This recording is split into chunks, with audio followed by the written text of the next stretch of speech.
Margaret stood in the marble foyer of the Henderson estate, her hands clasped together. At 58, she had seen many homes in her years as a caregiver, but none quite like this.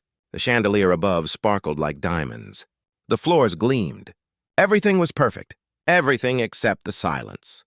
"Mrs. Henderson will see you now," said the housekeeper, a woman named Dorothy who wore her gray hair in a neat bun. Margaret followed her through hallways lined with expensive artwork. She had raised 3 children of her own. They were grown now, with families scattered across the country. After her husband passed 2 years ago, the house had felt too empty, too quiet. That's when she returned to the work she loved most, caring for children. Victoria Henderson waited in the sitting room. She was an elegant woman in her early 60s, dressed in deep burgundy.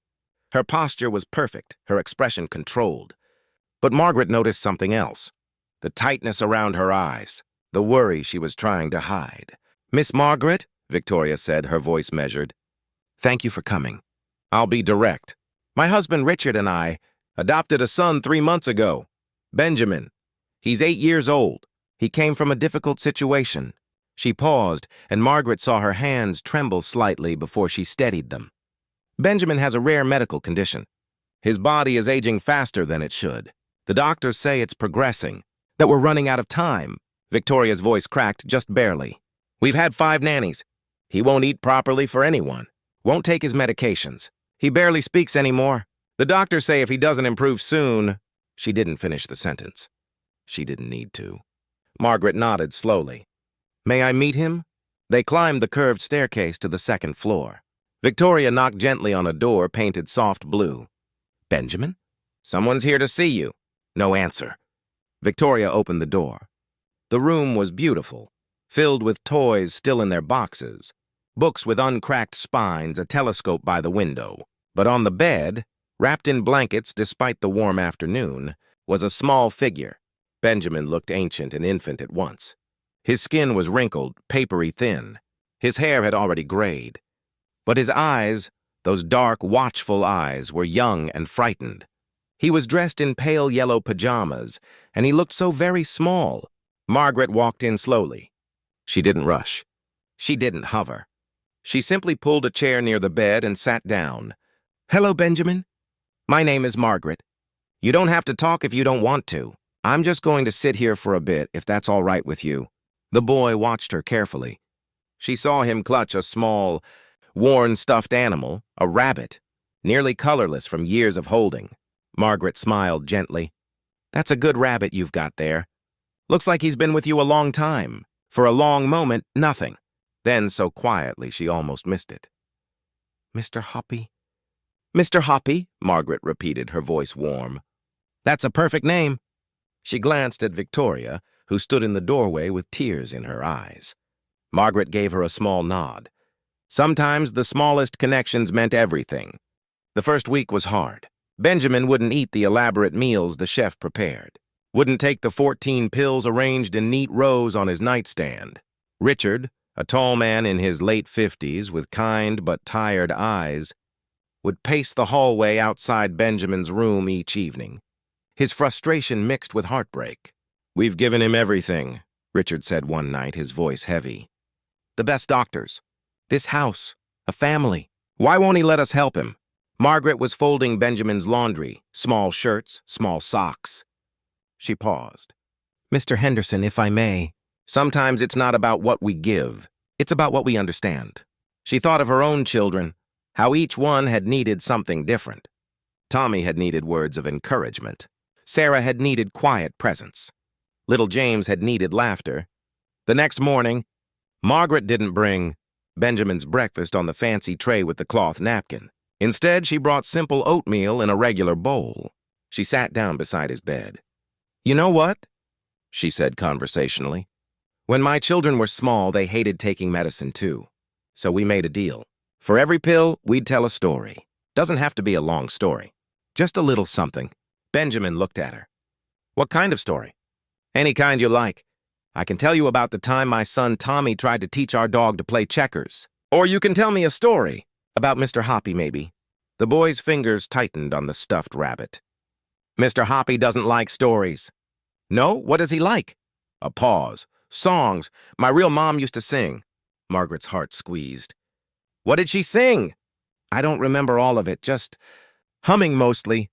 Well, Margaret said softly, I'm not much of a singer, but I can hum. Would that be all right? Benjamin nodded, just barely. So Margaret hummed. Old songs her mother had taught her, simple melodies without words. And while she hummed, she helped Benjamin sit up. She held the spoon of oatmeal and he took one small bite. Then another. It wasn't much, but it was something. Days turned into weeks. Small victories accumulated like pennies in a jar. Benjamin started eating half his meals, then most of them. Margaret discovered he liked his medicine best when she let him hold Mr. Hoppy in one hand and take the pills with water from his favorite blue cup. She didn't rush him, didn't force. She simply sat with him hour after hour talking about small things. The birds outside his window, the shapes clouds made, the way sunshine looked on the hardwood floors.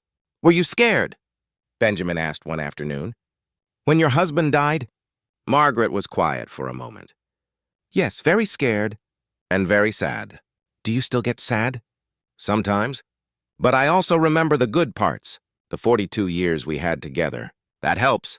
Benjamin considered this. I get scared at night. That I'll close my eyes and won't wake up. Margaret reached over and held his hand.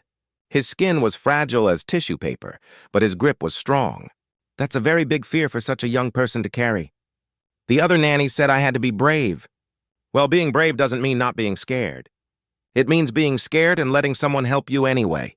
That night, for the first time, Benjamin called for Margaret when he woke from a nightmare. Not Victoria, not Richard, Margaret. She came to his room in her robe, her gray hair loose around her shoulders. She sat on the edge of his bed and hummed until he fell back asleep, his hand holding hers. Victoria watched the transformation with wonder and guilt intertwined. One evening, she found Margaret in the kitchen preparing Benjamin's dinner. How did you do it? Victoria asked. We tried everything. Every specialist, every treatment. But you just sat with him. Margaret looked up from cutting vegetables into small, manageable pieces. Mrs. Henderson, can I tell you something? Victoria nodded. Benjamin doesn't need someone to fix him. He needs someone to see him. Not his condition. Not his past. Just him. She paused. And if I may say so, you and Mr. Henderson, you've been so focused on keeping him alive, you forgot to let him live. Victoria's eyes filled with tears. I just want him to be okay, to have time. I know, but loving someone means letting them feel safe enough to be themselves. Even the scared parts, even the broken parts. That night, Victoria did something she hadn't done since Benjamin arrived. She knocked on his door, not to check on him, but to simply be with him. She sat in the chair where Margaret usually sat. Benjamin, she said softly, would you tell me about Mr. Hoppy? The boy looked surprised. Then slowly he began to talk. About how his birth mother had given him the rabbit, how Mr. Hoppy had been with him in every foster home, how sometimes he pretended Mr. Hoppy could talk, and they'd have conversations about being brave. Victoria listened. Really listened. And when Benjamin's voice grew tired, she began to tell him stories, too, about her own childhood, about the first time she met Richard, about how scared she'd been to become a mother. You were scared? Benjamin asked, amazed. Terrified. Still am sometimes, especially of losing you. Benjamin was quiet. Then Margaret says being scared is okay, if you let people help. Victoria smiled through her tears. Margaret is very wise. 3 months later, something remarkable happened. Benjamin's condition stabilized. The doctors couldn't quite explain it. The disease didn't usually respond this way, but Benjamin was eating well, taking his medications. His blood work showed improvement. More than that, he was smiling, laughing even. Richard taught him chess in the evenings. Victoria read him books before bed.